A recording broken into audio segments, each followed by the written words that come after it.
Well, welcome everybody. I'm Ted Hand. I got into Phil Dick as a teenager in the 1990s.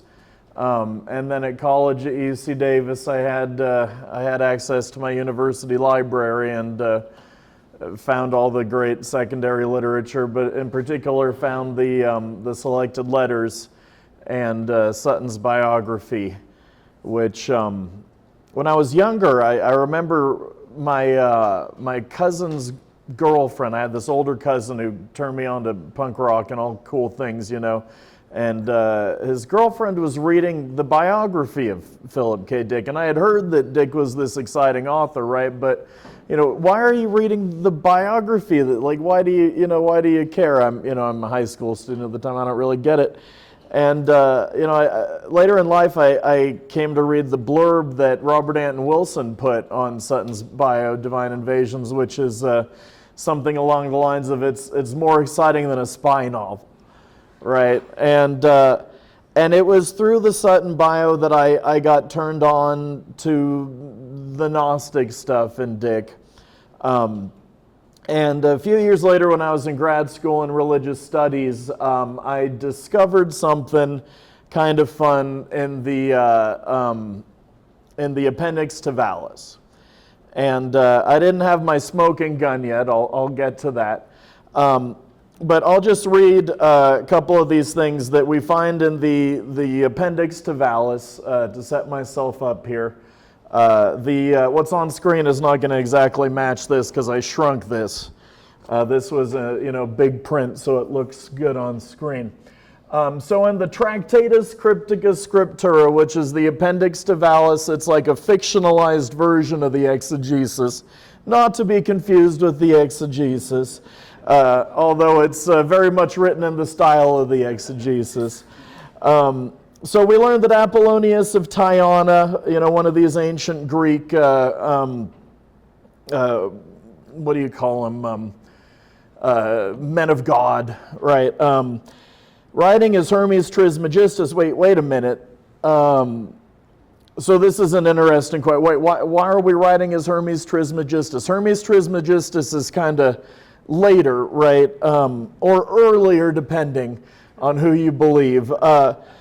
So there's this mythical figure of Hermes Trismegistus who is supposedly a contemporary of Moses, right? And these Hermetic texts supposedly represent wisdom that is like a pre-Christian wisdom that goes back to these the Prisca Theologia, these ancient wise men. But if you were to ask a modern-day scholar, they would tell you Hermes Trismegistus is a name that's attached to these pseudepigraphal texts from late antiquity, so 2nd, 3rd century A.D. I couldn't give you a date off the top of my head for Apollonius of Tyana, but why are we conflating him with Hermes Trismegistus here? And it turns out there's more on this in the exegesis. We find out where he got that idea. And so he supposedly wrote, "That which is above is that which is below." By this he meant to tell us that our universe is a hologram, but he lacked the term. So this is a famous quote. It actually doesn't come from one of the late antique Hermetic texts. It comes from a medieval Arabic text called the Emerald Tablet of Hermes. And we've all heard "as above, so below," right? The idea that the microcosm and the macrocosm are the same. This being a fundamental doctrine of what we call Hermeticism. The great secret, now moving on to this next number 11, the great secret known to Apollonius of Tyana, Paul of Tarsus, Simon Magus, Asclepius, Paracelsus, Burma, and Bruno. Now those last three names are not late antique holy men. Now we're getting into the Renaissance, right? These guys were associated with what we call Renaissance Hermeticism or Renaissance alchemy. Is that we are moving backward in time.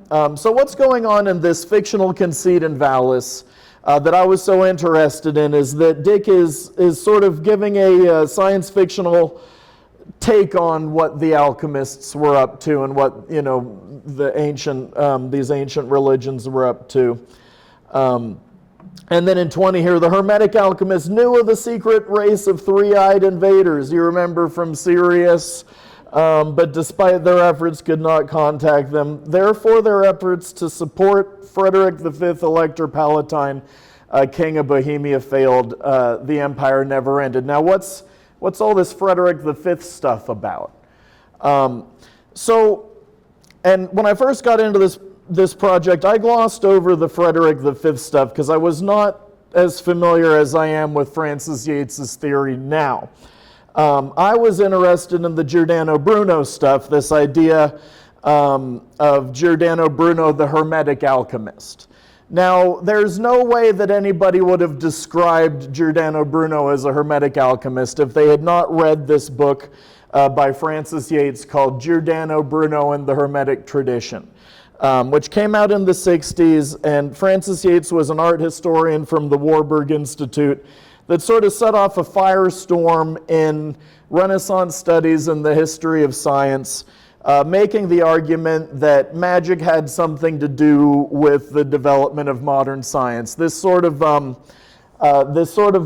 activist attitude toward the world that she believed characterized Renaissance Hermeticism, the idea that, we're kind of like allowed to work on the world.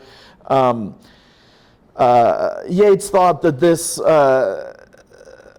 had an influence on the rise of modern science and created a great controversy. And so everybody who's interested in the field of what we now call esoteric studies or the study of Western esotericism kind of looks back to Francis Yates and what she did. She had this theory of Giordano Bruno as using Hermetic magic. He was using this art of memory.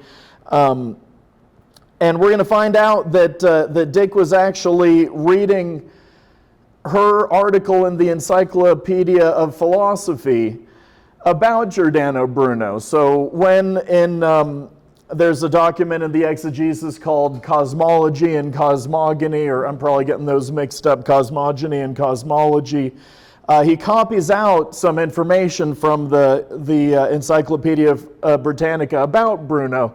It turns out that article was written by Francis Yates. Anyway, rewinding. So the discovery that I made is basically that he must have been reading Francis Yates in order to come up with these theories of the Renaissance alchemists in Vallis. And if I had known my Francis Yates better, I would have realized that here in 20, this stuff about Frederick V, Elector Palatine, is another smoking gun for the Francis Yates influence.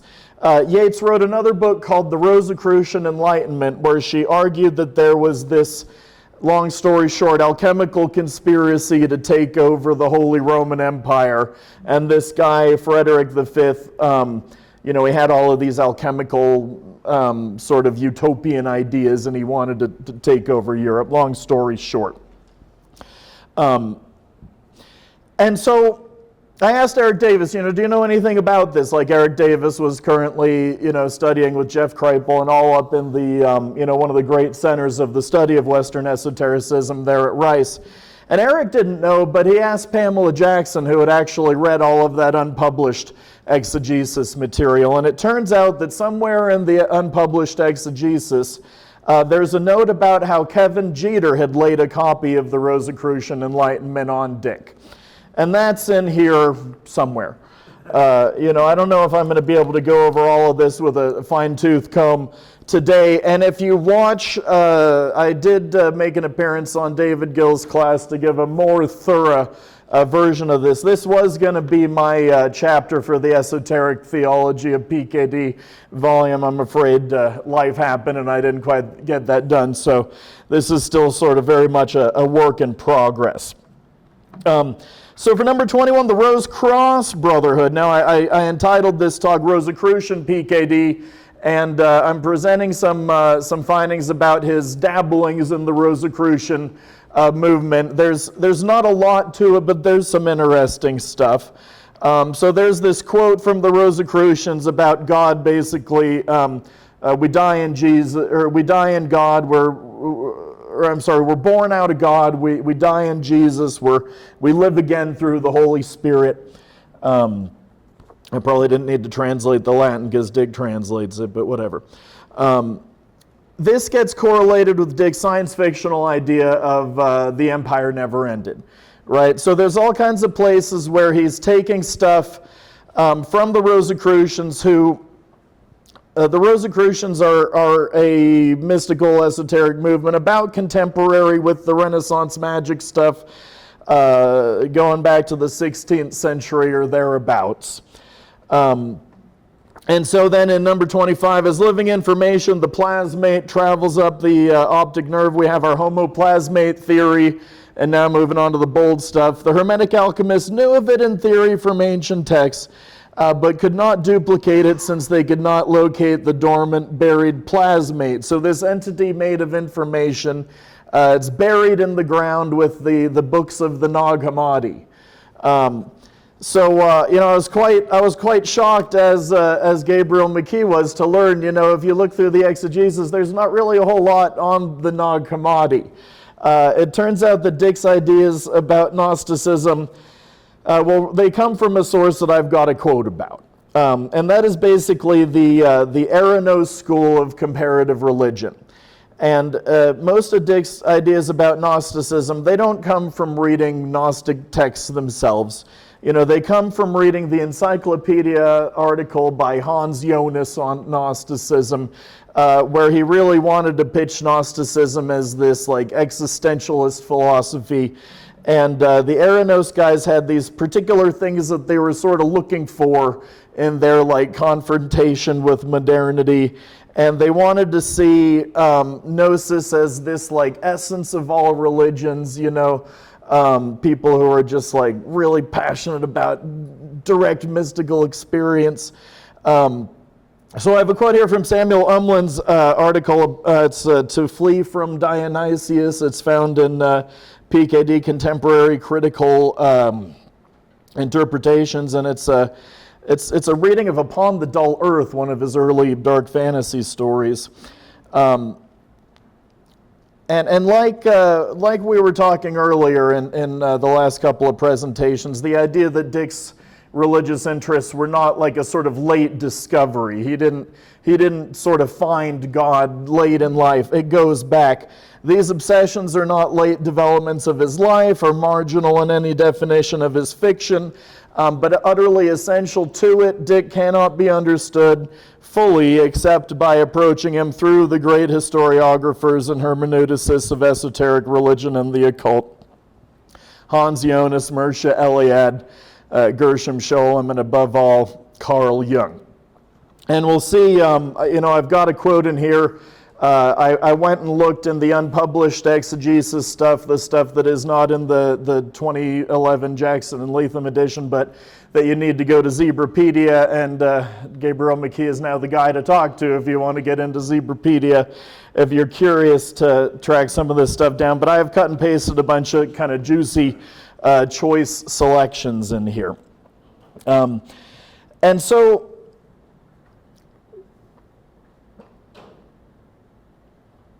I like this Umland quote because we're not just talking about Dick's mystical experiences, we're also talking about his literary art.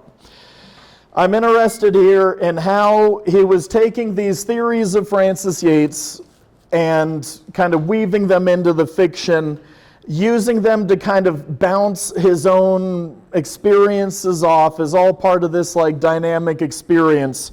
So let's get into it. So thanks to David Hyde for pointing out this material in the selected letters. I guess Dick saw an ad in a pulp magazine for the Rosicrucian Society. It must have been the AMORC, right? The contemporary. If you go to the Rosicrucian Museum down in San Jose, you can hang out with these good folks. They've just built an alchemy museum.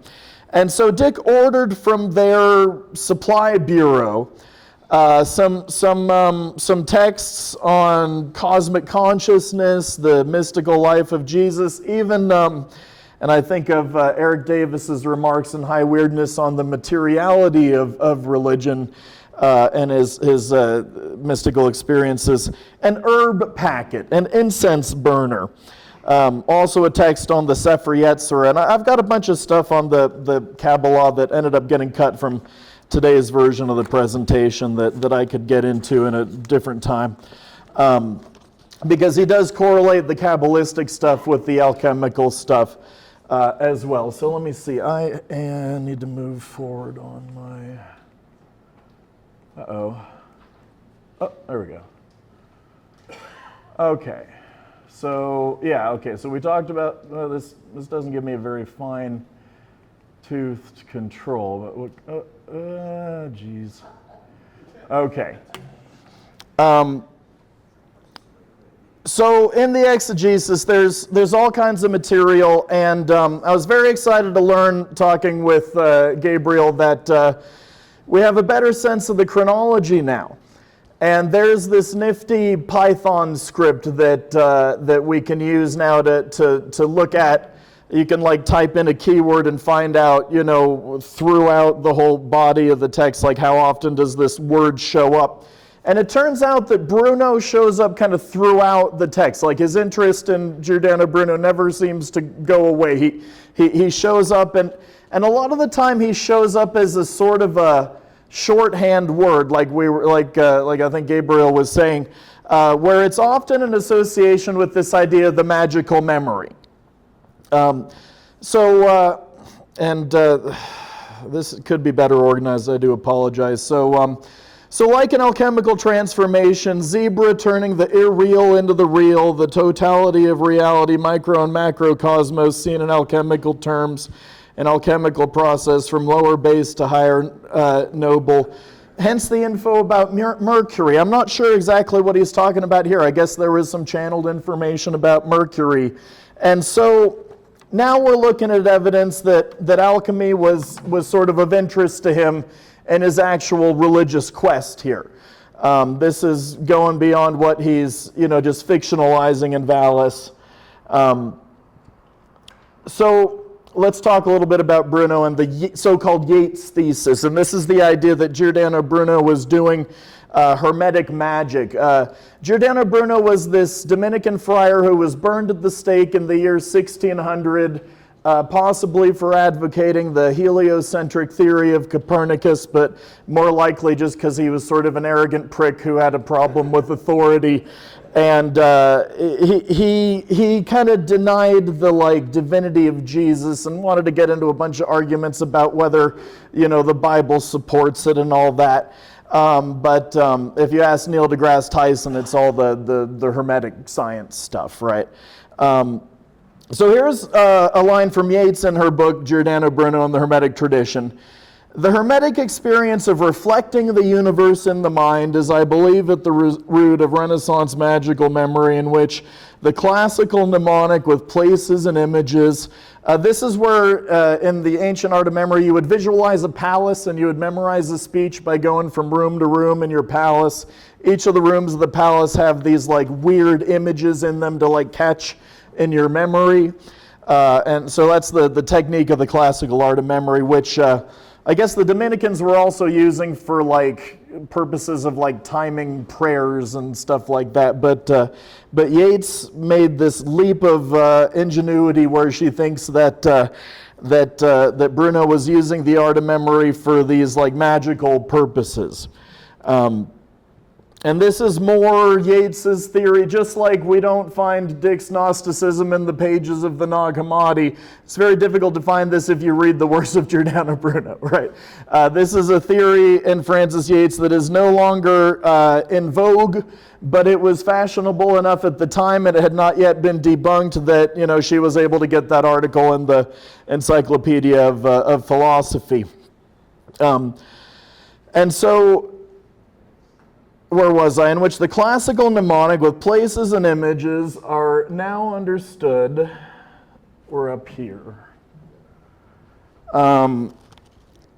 As a method of achieving this experience by imprinting archetypal or magically activated images on the memory, by using magical or talismanic images as memory images. The Magus hope to acquire a universal knowledge and also powers obtained through the magical organization of the imagination, a magically powerful personality tuned in, as it were, to the powers of the cosmos. So you kind of memorize, like, I mean, think of the tarot deck. You know, this isn't not exactly the example that works, but it's one that came later. The tarot deck has a bunch of different signals, you know, symbols like the Fool or the Magician or the Empress or the Emperor or the Star. And all of these like represent parts of the universe. You memorize all these parts of the universe and you're sort of like reflecting the universe in your mind. And your mind is seen as containing the whole universe. You sort of link up with the powers of the cosmos. And you might be able to rise above fate and fight these astral forces that... I'm really glad that Gabriel just came on ahead of me to give us this idea of astral determinism, and especially the idea that these good Hermetic folks were extending the idea into like a battle against these deterministic forces. So in the exegesis, moving down here, Dick actually writes, and this I just find to be such a gas. Clearly, Bruno is my main man. And he was very excited about Bruno. He thinks Bruno could, of all people, explain 2.3.74.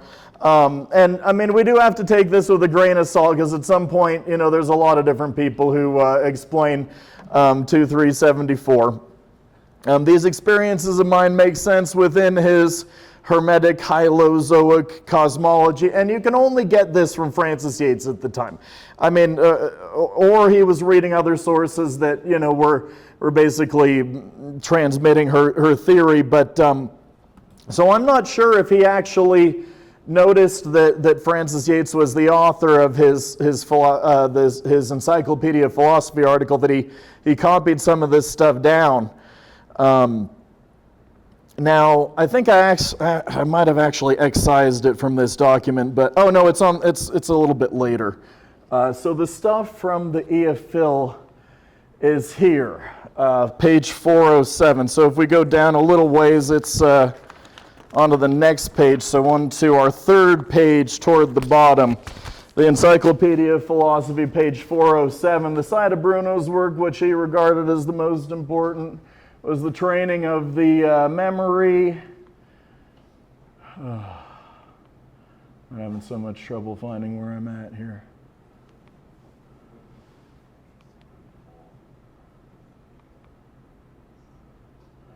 Main man. Here it is. Okay.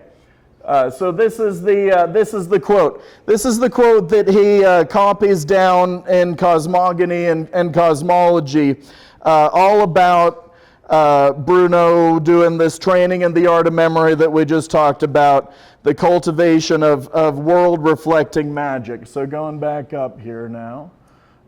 So we have, and here's the evidence about KW loaning him the Rosicrucian Enlightenment. So there's Frederick, and you know, this is sort of like, we often hear, you know, in places like the occult and Rosicrucians and the Hermetic Order of the Golden Dawn, this story about this knowledge being passed down through the ages, right? But so Dick is saying, well, my homoplasmate, my emperor never ended. This is the true secret of the esoteric tradition that's been passed down through the ages.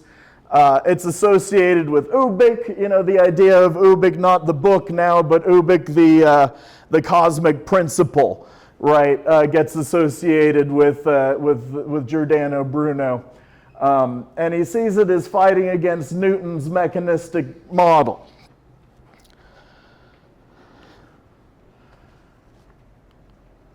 I am kind of going fast in the interest of time. So yeah, art of memory here in all caps. This is the bit in Cosmology and Cosmogony that he copied out from the, and I have to thank Frank Hollander for giving me this Encyclopedia of Philosophy article. And it wasn't until I was like in the final push to finish my chapter that I noticed that Francis Yates was the author of this thing.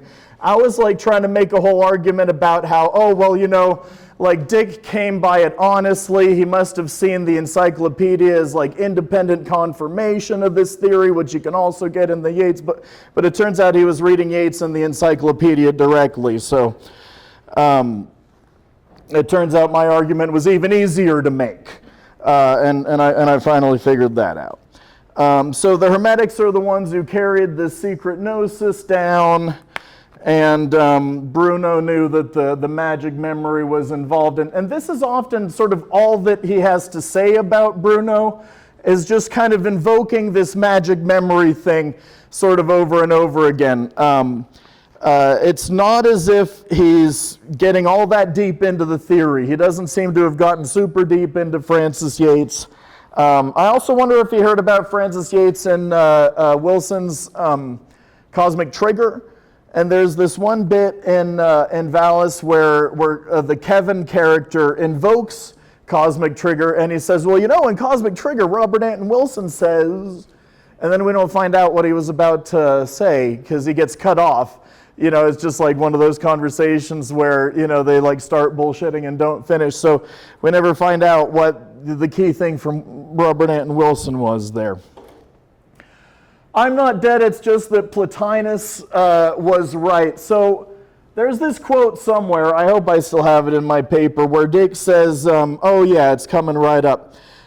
He says he's going back to a Hermetic Gnostic Neoplatonism. And so this idea of Hermeticism, this idea of Gnosticism, this idea of Neoplatonism, it sort of becomes all of one piece. It's all one sort of ball of wax for Dick. And you know, I used to think, you know, contrary to Gabriel's argument that Dick is ultimately like a Christian thinker, he was really troubled by this Gnostic stuff. He thought that he was like going back to like a pre-Christian understanding, like a pre-Christian magic. So where's the quote? Here it is. I have come to Christian Platonism and very close to Plotinus's Neoplatonism and the possibility of experiencing the form world in the mind of the one. Darn it, I'm sorry, I'm having trouble. I'm looking for folder 315. Oh, there it is. Okay, I went too far. Aha. So at some point in the exegesis, he says, maybe those Marxists were right, poor Peter Fitting and all them.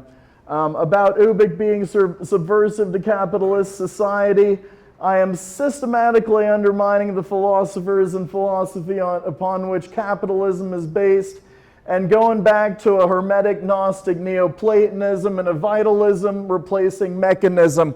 So Dick seems to be identifying, you know, Cartesian rationalism and logic chopping with the kind of determinism of astral determinism.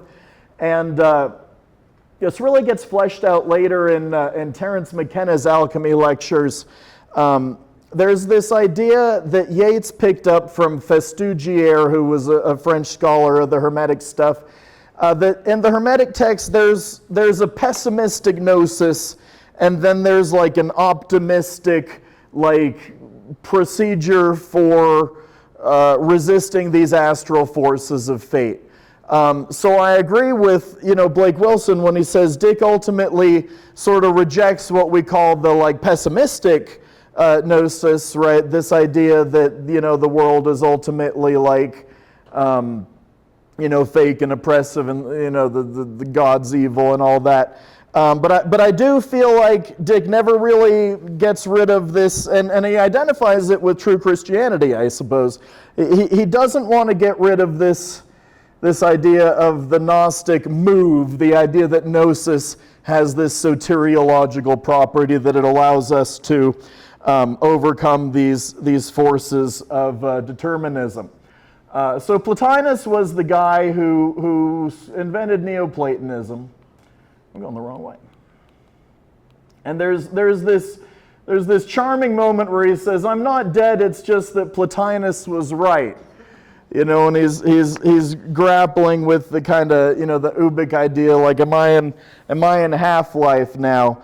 And so there's some interesting stuff when he was talking to Frank Bertrand and also to Greg Rickman about his interest in philosophy. And he narrates the experience of dropping out of college because he couldn't handle Plotinus. Like he ran into Plotinus, he banged his head against the wall. Like you couldn't really read Plotinus in the lovely translations that we have today. He couldn't figure out what the guy was talking about. And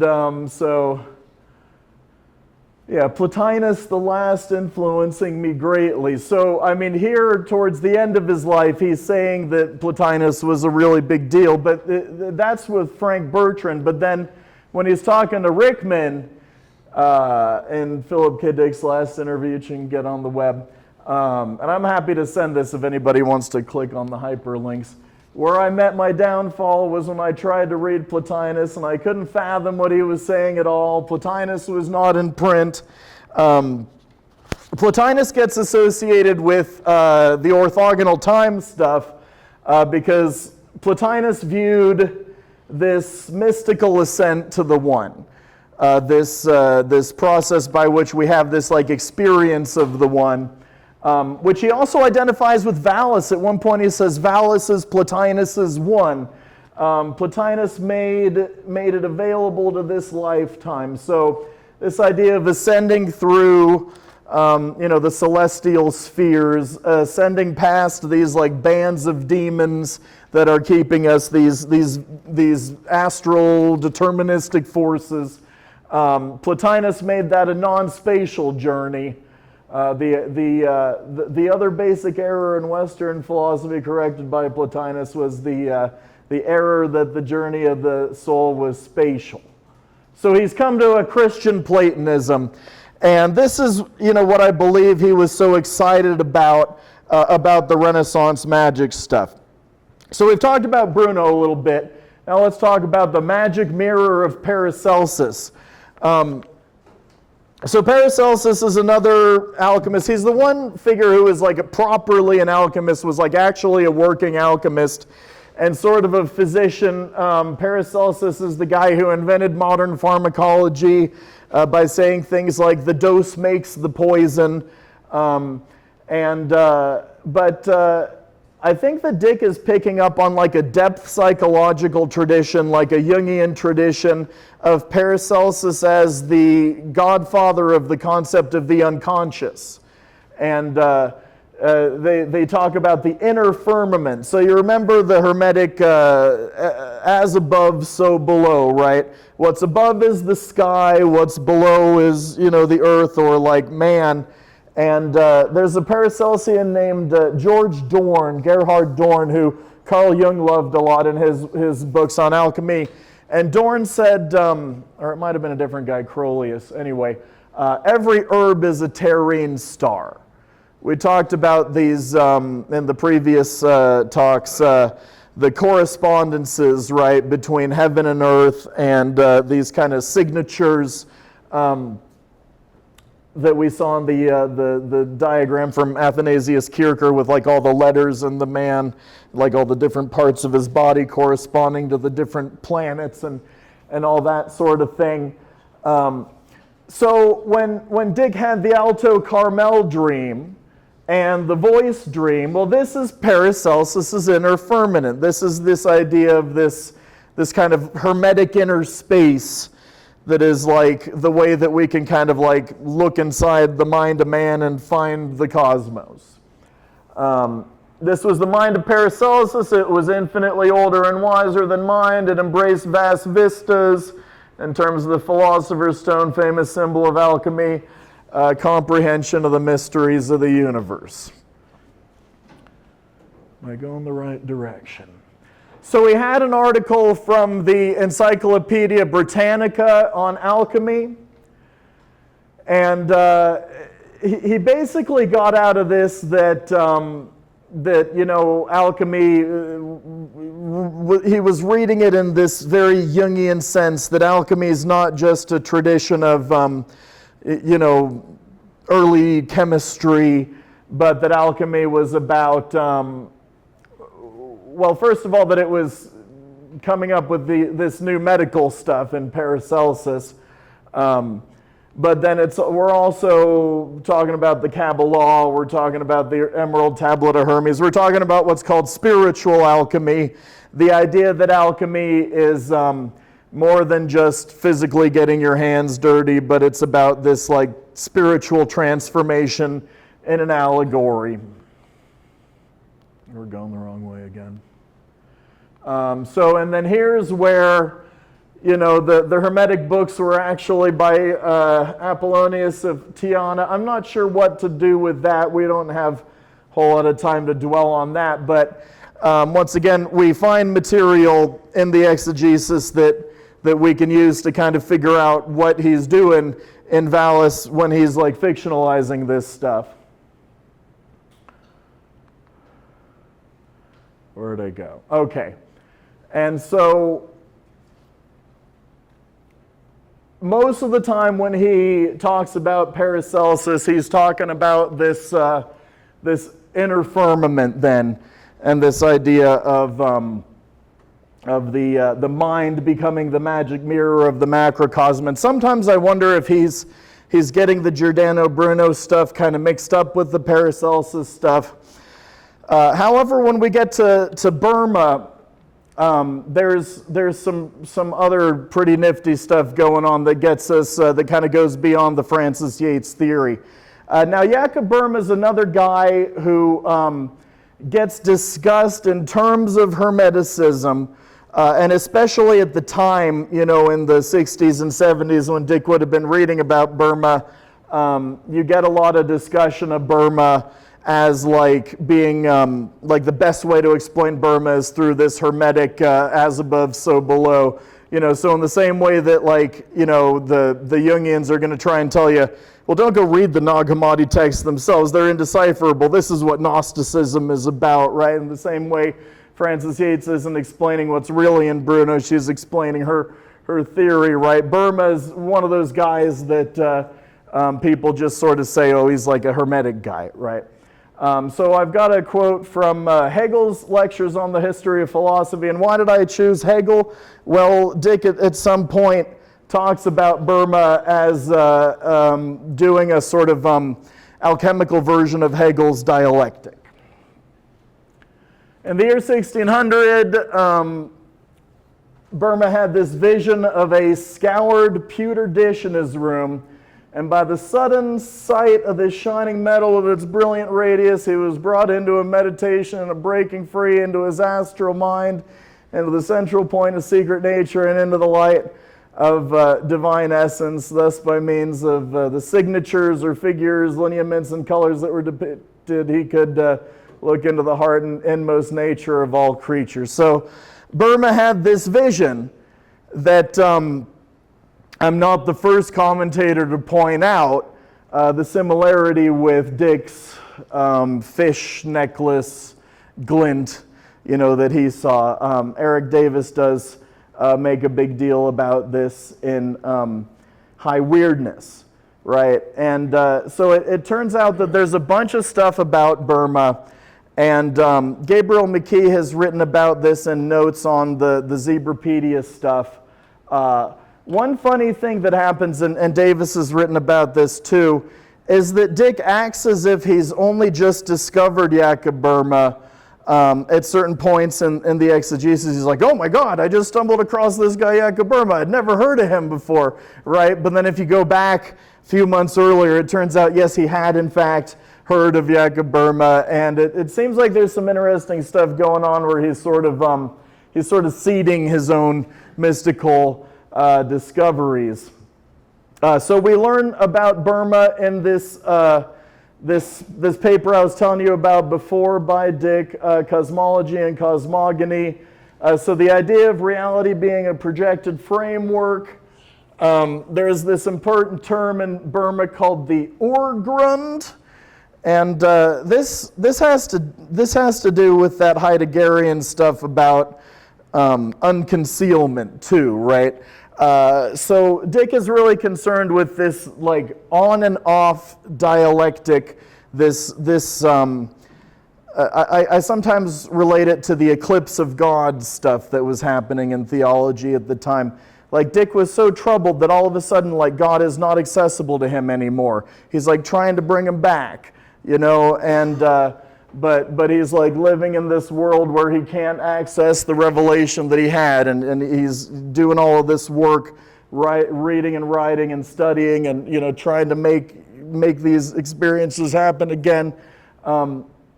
So he identifies with Jakob Böhme's idea of this Urgrund. How do I actually...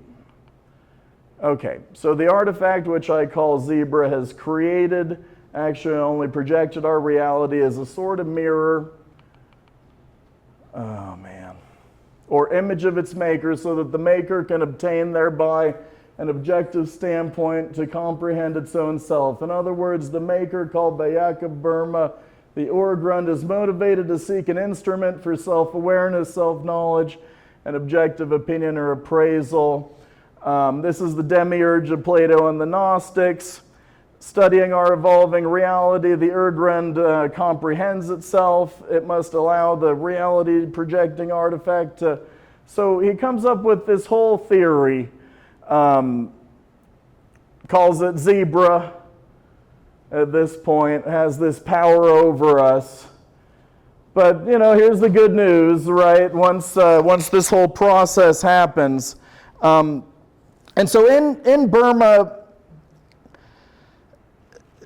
Böhme describes the whole universe as a sort of an alchemical like furnace, and there's this sort of like dialectical alchemical process happening that like explains the universe, and it explains sort of like God revealing himself to the cosmos. And Hegel was really excited about Böhme as this like benchmark of the beginning of modern philosophy because of his relationship to the concept of the absolute.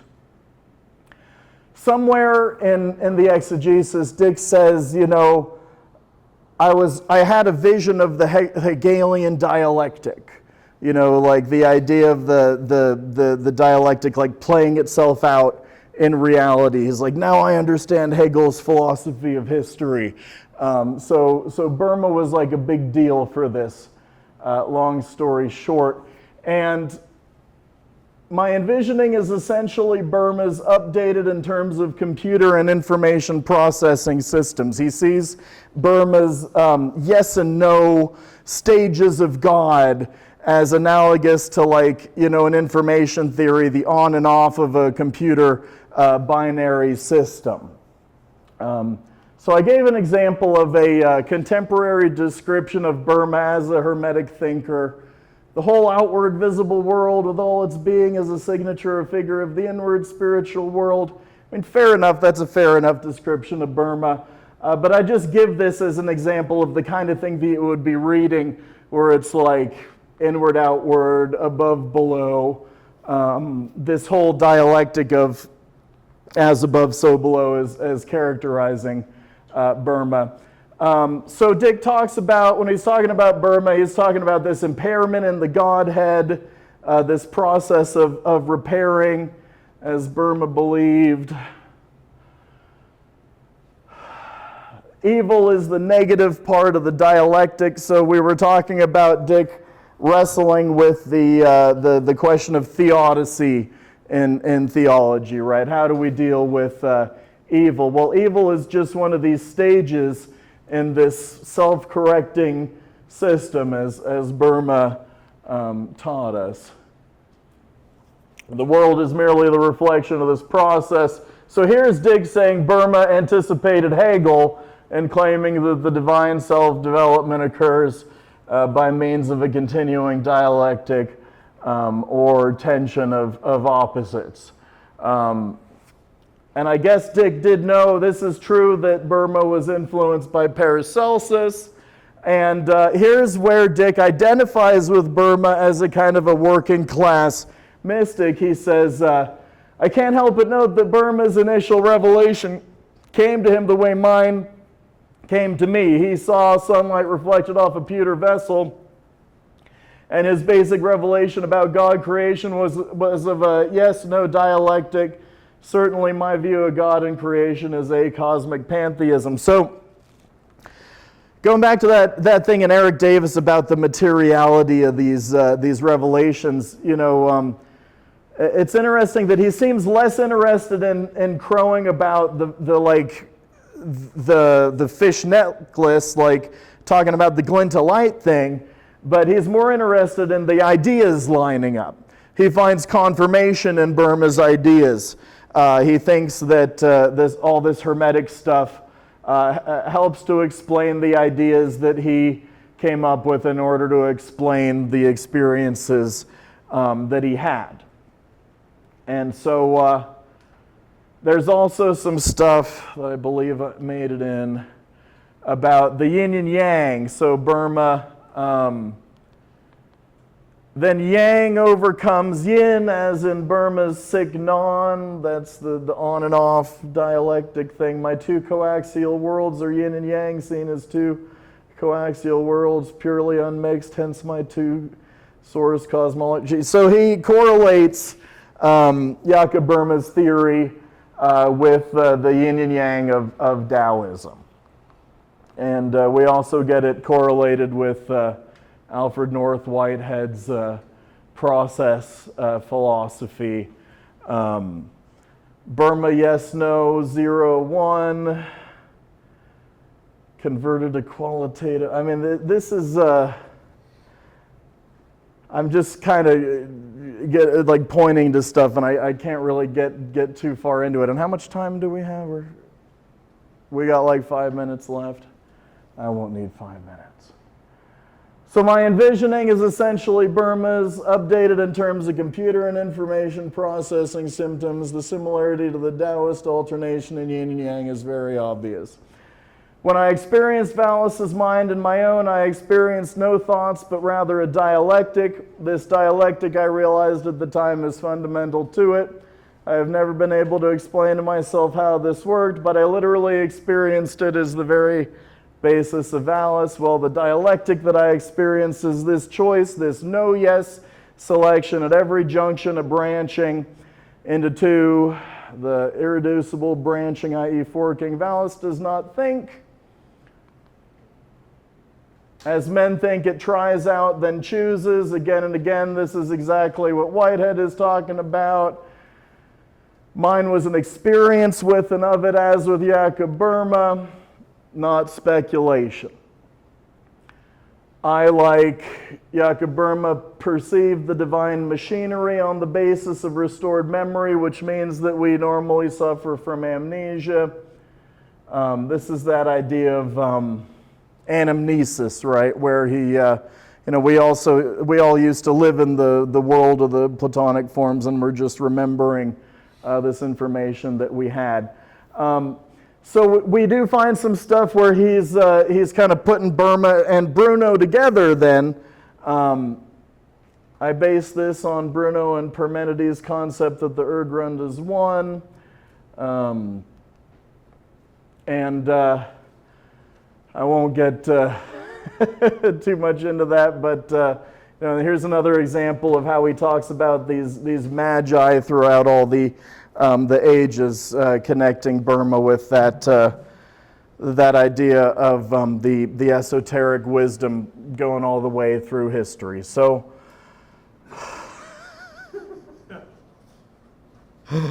sorry, I wish I had this all better condensed. So let's recap.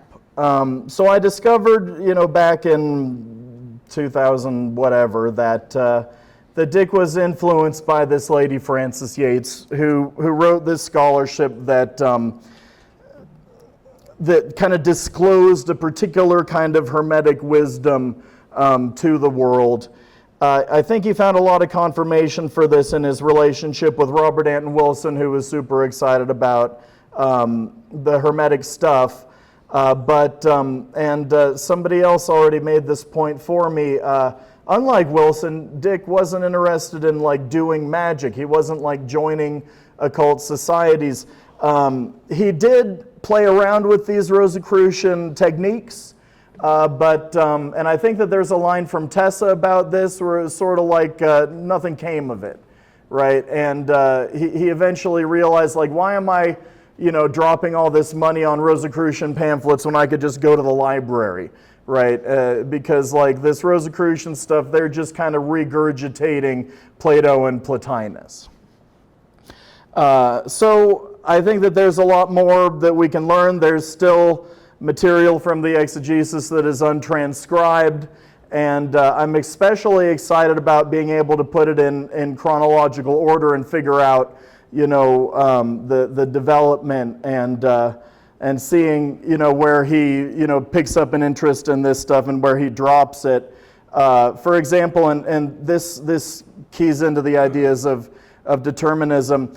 At a certain point, he stops talking about the Old Testament and he starts using the term Torah.